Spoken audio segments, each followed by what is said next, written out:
Hey, let's talk function notation here for a little bit. Function notation is just is another way to represent our, equations that we're going to be working with.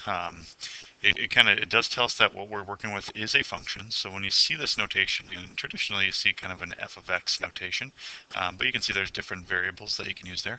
The f part of it just is symbolizing its name. So this is function f, and then it says it's written now in terms of x. Okay, this is really the same thing as y. It'd be no different than having like an equation that says y equals versus f of x equals. The only difference really is the fact that you know that this one is a function, where this one may or may not be. So this is kind of relation, two variables, y and x, versus a function in terms of x. So we know that the graph of this thing, the table, the chart, we'd pass the vertical line test all the way through. Okay, so the f of x part you don't do a whole lot with. That's actually what we solve for. It's called the function value, and then this is the side that will evaluate for certain values of x. So let's take a look at some. We'll do the evaluating here in this video, and then we'll check out the solve concept here in the second video. But to evaluate each of 7, first thing we gotta do is identify which function above here. We got a half a dozen functions up here. Which function is function h? Okay, and we can see in the table here we see h of x. Okay? So what that means is we're going to replace in this equation. We're going to figure out what h of x equals. What's this function equal when x is? You can see the x change to 7.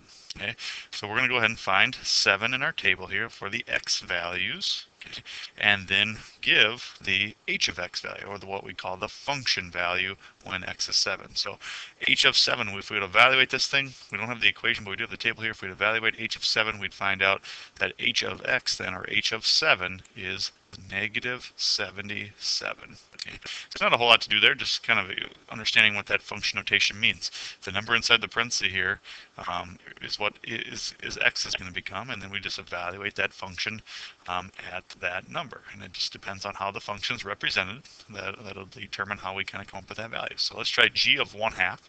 So I have g of x here. G of x is just a set of points. Okay, it is a function. You can see it does pass the function test. And we want to find g of 1/2. So again, remember, this means find the function value.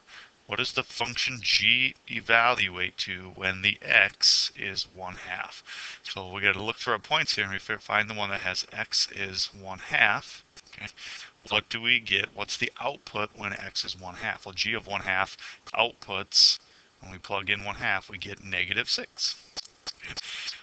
Let's try number 3, p of 4. Okay, p of 4, p of x here is shown in this graph. So let's go ahead and try and figure out what p of 4 is. So what we need to do is say, hey, when x is 4, what's the y, or what's the function value? And if we're looking at a graph, the x-axis is still horizontal, but now this would be, instead of y, we would call this the p of x axis. It's really the same thing as y in a sense.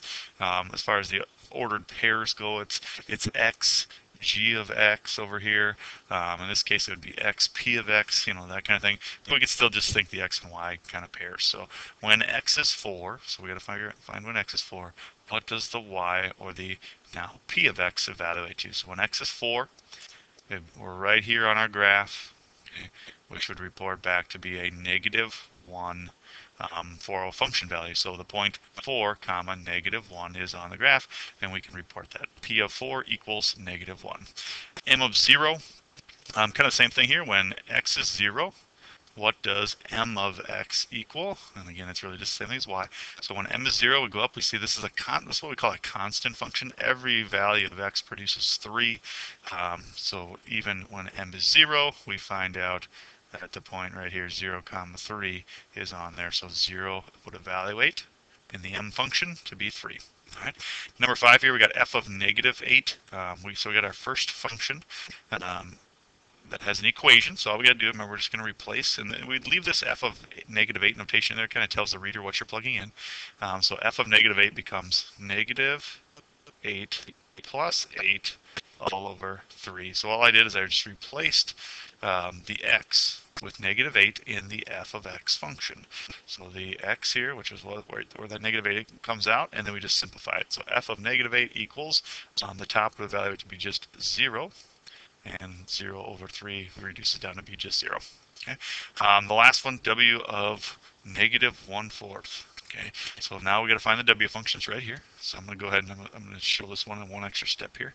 But the x is going to become negative 1/4.